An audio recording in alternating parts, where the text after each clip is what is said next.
কোরআন এবং হাদিসের জ্ঞান অর্জন করা, এটা সকল পুরুষ এবং নারী সকলের জন্য ফরজ। কোরআন এবং হাদিসের জ্ঞান অর্জন করা আমাদের জন্য ফরজ। আমরা অনেকেই আছি যারা ইসলামের ফরজ বিধিবিধানগুলো জানি না।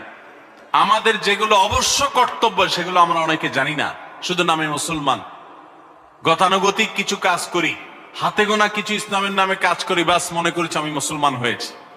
আপনাকে 500 ঈমান সম্পর্কে জানতে হবে।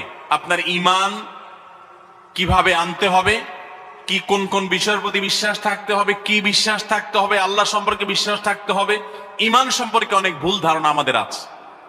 আমরা আল্লাহ সম্পর্কে বিস্তারিত জানি না, আখিরাত সম্পর্কে জানি না, নবী রাসূল সম্পর্কে জানি না। এগুলো সম্পর্কে সঠিক জ্ঞান অর্জন করতে হবে। 5 ওয়াক্ত নামাজ এর বিধিবিধানগুলো, কখন কোনটা পড়তে হয়, ওয়াক্ত কখন থাকে কখন যায়, অনেক মহিলা আছেন জানেন না, অনেক নারীরা আছেন, অনেক পুরুষরা আছেন জানেন না। এগুলো জানতে হবে। ইসলামকে জানাটা অনেক গুরুত্বপূর্ণ।